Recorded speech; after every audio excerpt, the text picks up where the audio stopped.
The story begins on the vast continent of Asia, a land ruled by the mighty Holy Alliance Empire, where faith in the Moon Goddess Illucia forms the very foundation of their civilization.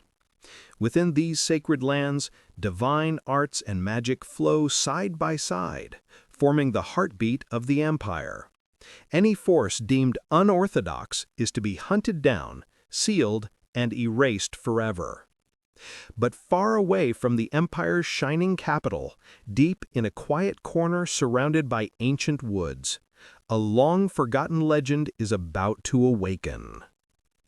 The scene opens inside a dark, misty forest. Something stirs in the shadows, red eyes flicker in the darkness. From the bushes emerges a wild forest boar, its thick hide glistening, its steps arrogant as if it rules this entire forest. But tonight, its reign ends. With a loud snap, the boar crashes into a hidden trap. Its panicked squeal echoes through the trees, startling birds into flight. From the shadows, a boy's voice murmurs, "Perfect, the prey took the bait." A young hunter steps forward, our main character, Richard. Sweat glistens on his forehead, but pride fills his eyes. "Finally caught you," he whispers, tightening the rope. But before he can celebrate, an arrow whistles through the air and strikes the boar dead. From behind the trees, a group of boys burst out laughing. One shouts, "Bullseye! The prey's ours now!" Richard's expression hardens. "You're stealing my catch, Peru." The leader, Peru, smirks. "Stealing? Don't make me laugh. Everyone saw it. I'm the one who killed it."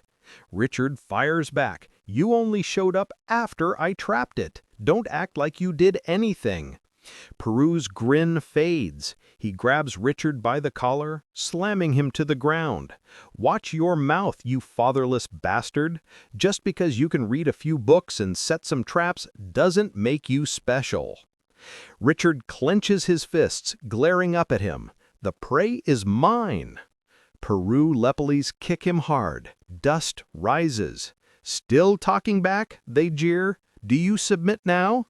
Despite the pain, Richard forces himself to stand. "No, this prey is mine."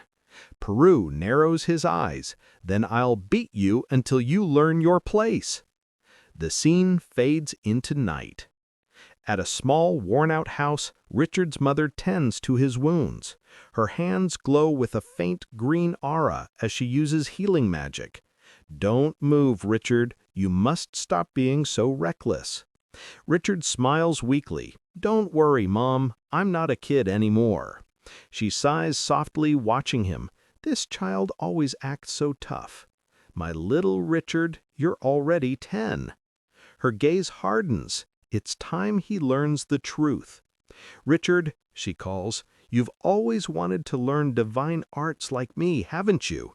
Today I'll teach you." His eyes widen in disbelief. "Really?" She smiles. "Of course. It's my gift to you for your 10th birthday." Excited, Richard can barely contain himself. "Awesome!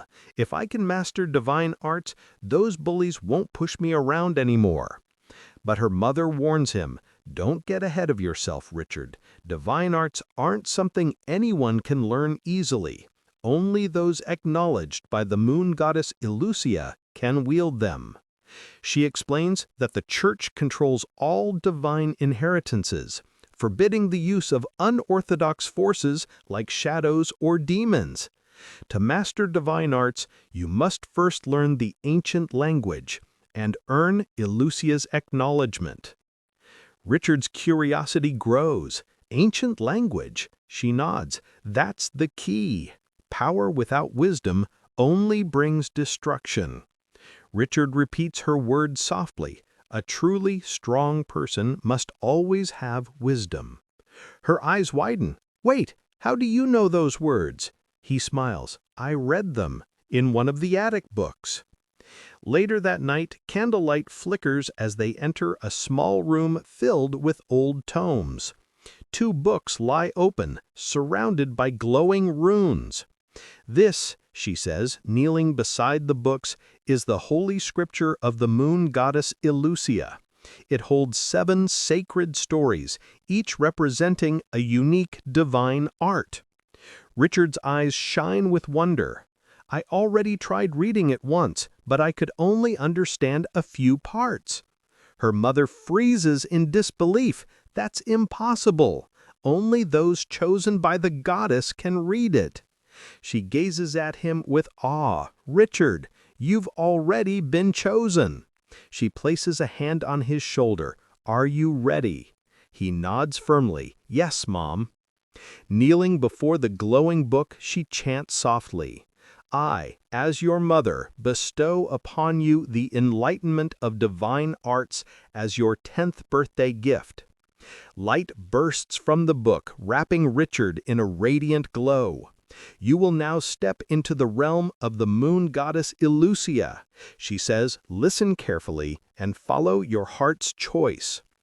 Richard's surroundings dissolved into blinding light. When he opens his eyes, he's standing in a vast hall lined with ancient pillars, each inscribed with divine runes. A deep voice echoes through the air. Do you desire power? Richard spins around. Who's there?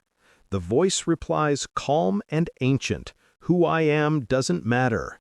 You may think of me as the will within your heart. Suddenly, 6 statues of divine light emerge around him. The voice continues, these are the paths of the divine. Choose your enlightenment. Each statue glows in turn. Healing, sanction, silver moon ornament, judgment, foresight, and protection. Richard trembles. 6, but Mom said there would only be 2 or 3. The voice thunders again, choose. He looks between them unsure. How do I choose when I don't even understand what they mean? Memories flash through his mind. His mother's words, the bullies, the pain, the courage. He clenches his fists as he shouts, I want strength, but not just power. I want the wisdom to protect my mom and become a real man. Lightning flickers in his eyes, and fire fills him as he shouts, I choose wisdom. The voice responds, understood. The 6 statues merge, forming a 7th statue in the center, glowing with deep blue light. Richard stares in awe, the dark side of the moon. The voice rumbles, every path has its price. To gain unexpected power, one must be ready to lose something. The light engulfs him, and in an instant, Richard is back kneeling before the book. Her mother rushes toward him, Richard! But before she can touch him, a thick mist swirls around his body. Her eyes widen in horror as Richard's form begins to change. Claws sprout from his fingers, a black horn grows from his head, and his glowing blue eyes open wide. She gasps, trembling, a shadow creature? The divine ritual meant to awaken her son's light has instead awakened his darkness.